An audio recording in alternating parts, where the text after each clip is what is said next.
guys, and welcome back to my chart ruler series. Okay, so firstly, I just want to say this is my last video of 2017. Wow. Yeah, very last video of 2017, and I just wanted to take the time to quickly say thank you so much to all of you who have been here throughout this year, who have supported this channel, who have been learning about astrology right along with me. I say that all the time because the way I see my channel is a kind of documentation, it's like an educational program for me, but it's also for you. So whilst I'm learning, you're also learning, and we're all learning together, and that's something that's very important to me. And yeah, so I just wanted to take the time to say thank you so much and Happy New Year to all of you. So let's get right into the video. Yeah, today's video we're going to be looking at the Pisces Rising chart ruler. Okay, so if you do not know what the chart ruler is within astrology, then please be sure to check out my introduction to the chart ruler video first and foremost. Okay, by having a Pisces rising, this means that Neptune is your chart ruler. Yes, so I'm going to be discussing the meaning of Neptune to begin with, followed by the role that Neptune will play in your life.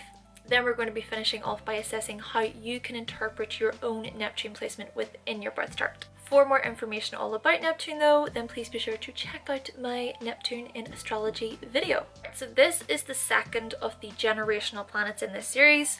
We've got Uranus, we've got Neptune and Pluto. These are all the generational planets. They are in that order, yes, but we're doing Neptune second in the series. So we did Pluto first in the Scorpio rising video. We're moving on to Neptune. Now, whilst Neptune is the modern day ruler of Pisces, Jupiter is the traditional ruler of Pisces.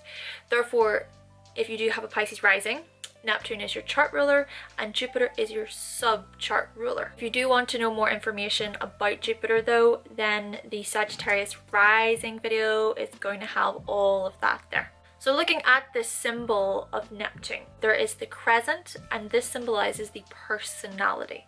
It's this crescent that is connected with the moon. And what's happening in the Neptune symbol is the moon is being pierced by the cross, and we've talked about this cross in many videos and how it represents earth manifestation. But the fact that this cross is piercing through the crescent, it suggests that the personality is being set free. So we can then live above any selfish pursuits that we must or that we might have. Following on from this information, this whole essence of how the personality is being set free, this suggests that Neptune is not of this earth. It's Neptune that rules the next dimension, meaning that it's highly elusive and mysterious. So mysterious, does the term mysterious remind you of anyone? Scorpios get called mysterious all the time, don't they? Come to think of it, seeing as Uranus also joins Neptune and Pluto with these generational planets, is the water that is in Aquarius's vessel, is that perhaps linked to the water signs? But still, when it does come to Neptune, it's Neptune that symbolizes the yearning to dissolve the barriers and boundaries of the self and experience unity with the rest of life, which does mean setting the personality free and understanding that we are all infinite beings. But this is not easy to do, no, and it's what makes Pisces extremely sensitive and why so many of them escape into their own worlds of creation filled with fantasies and dreams and visions beyond compare. It's also why so many of them just get lost in the chaos. They're just always going from one extreme to the other extreme. This is mutable energy after all. And if you do think about infinity, it's kind of scary. It's kind of scary, but at the same time, quite liberating, isn't it? Whenever I think about eternity and forever and infinity, I can't even fathom that concept. It's a lot. And so it's Neptune that dissolves time and space completely. But yet, if Neptune does want to dissolve it all and break it down, all the barriers of who we are, if it wants to just get rid of the ego, if we do completely dissolve the ego, would we be here? Like, would you be listening to me right now if the ego was dissolved? Would you be watching this video? You see, ego is identity of our own construction, an identity which in turn is false. The fact that it is false, right? It makes it sound very negative, doesn't it? But regardless of it meaning negative or not, without it, would we be here experiencing this reality? And it is ego that exists in time and space. And so without time and space, again, would we be here? I guess that's the point, because if not for time and space, we would all just be as we all just are. And this is the Pisces struggle, but also their power.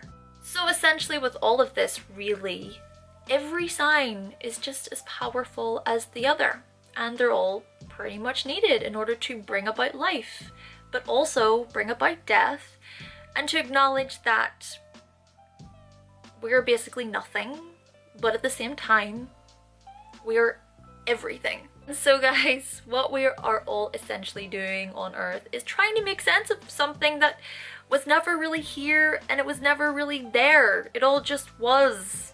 Just like Neptune represents that very concept. It's all quite confusing, really. But at the same time, it's extremely satisfying to think that we never really die, because we're never born. Okay, so now with all of that out of the way, what role will Neptune play in your life if you do have a Pisces rising? By having a Pisces rising, your story is not a linear one. That is for sure. What is your story? Who knows? When you try to explain it anyway, you lose focus. Though, I think it's more that as Pisceans do try to think about what they want to say, somebody else comes along and tries to talk over them. You know, I noticed this with a lot of Pisces people actually. They're just, you know, they're trying to think about what to say next, and because it's taking some time, people who are a little bit lighter, you know, just talk over them. Your outlook on life might be quite unclear. And as you do look back on your life, you might have imagined it to be in a certain way that was different to the reality of it. But that's okay, because your reality of it is going to be different to another person's reality of it. And I think this is why you might ask yourself so many times, what is the meaning of all of this? You might come to the conclusion that it all means nothing. Like I said, maybe it means nothing, but maybe it means everything. And it's these maybes that result in so much confusion for you. And this is essentially why you have that dazed look across your face and this sort of mesmerized expression, like somebody's hypnotizing you, just going, look Pisces, follow the watch, click. But not only will you maybe feel hypnotized by others, they just might feel hypnotized by you. Especially with those eyes, with those Bratz doll's eyes, you know, big doughy gorgeous eyes, pools, like looking into this mystical pool. And because Neptune is the dissolver, you might possibly create a story for yourself that is not really your own. Constantly changing roles, dressing in different clothing, playing different characters. Very similar to that of Gemini, but whilst Gemini is the impersonator, you're the reflector. But this is where you must be careful, because you might even try to live somebody else's life, because it's you who is extremely sensitive and receptive to the outside world as well as your inside world. And I think this is why the ego can be beneficial, kind of like I said at the beginning of this video. And so this is the Pisces tug, as one fish swims one way and the other swims the opposite way. It's very balance of establishing the self but also dissolving it. And I think that this is where the disillusions can come in, as you do question, who am I? Who am I? But I is not the ego. Though at the same time, it's the ego that provides us with the ability to question who the I is. Your early environment as well could have made you feel quite forgotten sometimes, but this was often because you just as easily forgot where you were. You might have been a type of child who would have just wanted to stay in their room all day and get lost in their imaginations. You know, you could have watched a lot of TV programs, you might have painted, you might have drew, you might have loved to write. For you, it was about creating your own stories. Truly, your time in solitude is very much needed, because for you, life can feel very, very overwhelming. Ultimately, Pisces Risings, it's about transcendence. Going beyond the physical and diving into those unconscious realms. This is what makes you untouchable, Pisces Risings. But take a look at your hands, Pisces Risings.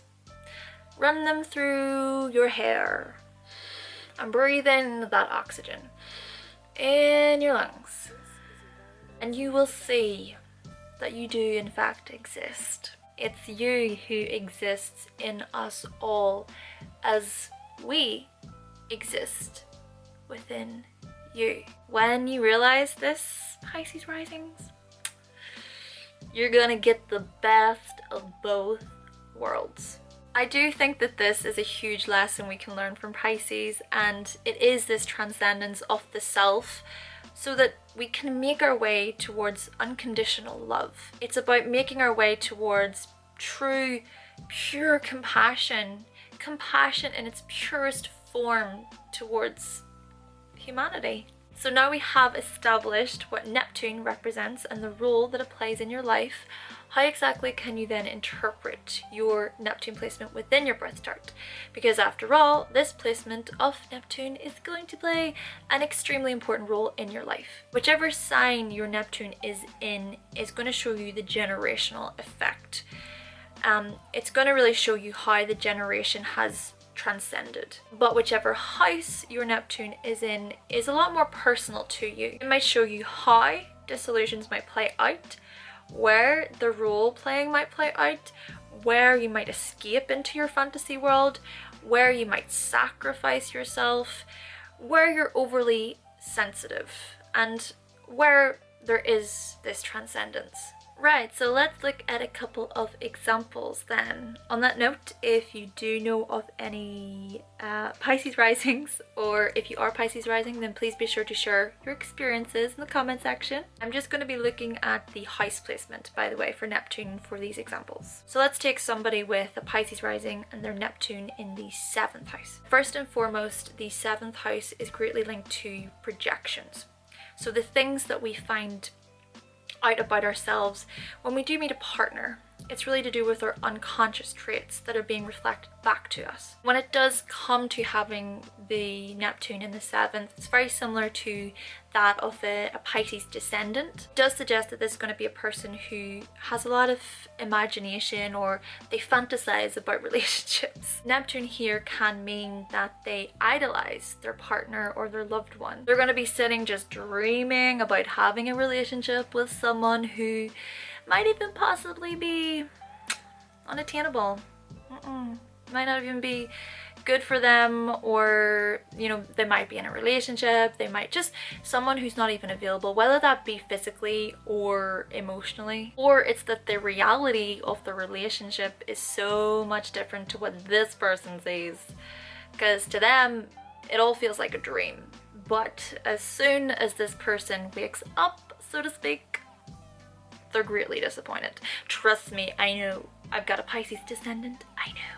This person that might want to so badly believe that what they see in this person and that partner is true, so completely bestowed by the idea of this person, this Disney type fairy tale, is this approach towards love that can bring a lot of frustrations, This individual just might go years investing so much of their time and so much of their energy into somebody else just for it all to be not what it seemed. If this individual does not realize this, they're not aware of this, same patterns will happen. Same patterns will keep on happening. In some cases, this is going to be a person who is willing to sacrifice everything they have for another. Yep. Hey, yeah, Hannah. This is me. They're going to be attracted to artists, to musicians, to people who are quite creative, possibly attracted to spiritual people, religious people, psychic people, and even possibly alcoholics, drug addicts, people who require a lot of help. They gotta be careful, because what can happen much too often than not is they might try to save another person, but whilst they're trying to save them, they might end up martyring themselves, or they might fall victim to their partner, where they can get involved in abuse and things like that. For this individual, it's so important that they learn to set boundaries and barriers for themselves, and to really come to grasp of what is the actual reality of this relationship. Another example then would be somebody with a Pisces rising and their Neptune in their 9th house. This is going to be an individual who will just have so many beliefs. There's no boundaries or barriers towards what it is they want to search for. This lifelong meaning of just forever searching for the meaning. The possibilities are endless. The dreams are huge. They just might devote their entire lives to this sort of enlightenment towards spirituality, towards religion, towards faith. However, they might find out that they've been sort of blindsided, or that it's these things that can confuse them or mislead them. They could perhaps just get swept away by their ideals, by the philosophies that they believe in, by the religion they believe in, by their spirituality. They just might devote their entire lives to this cause or to this belief, to just figure out another time that just perhaps, again, it might not have been what it seemed. Even take my own life, for example. My family, what happened was, I come from a Christian family. My parents are both Christian, and we went to church for years, and the church basically backstabbed my family, completely shunned them from the church and told them to leave. So I can't help but think that that is something of giving so much to a cause or to a faith, just to have the people within that faith not be what they seemed. Though still, on a much positive note, an individual with this placement could have such a talent to truly expand their consciousness. They might even possibly go to a different culture and experience that, and sort of find their own sense of spirituality by doing that. They might even get involved in higher educational courses where they just want to expand their learning. Might enjoy photography, film, theater, music, art. It's diving into all of these areas in order to sort of see the wider concepts behind what they all are. Okay guys, so that concludes my video on the Pisces Rising chart ruler. Okay, so in the next video we're going to be discussing the Sagittarius Rising chart ruler. If you have not yet subscribed and you would like to keep up to date with when that video will be, then make sure you click the subscribe button. Thank you so much for watching, guys. Thank you for subscribing. And of course, a happy new year to you all. Celebrate well, celebrate wisely. And I will be back in the new year, with another video very, very soon.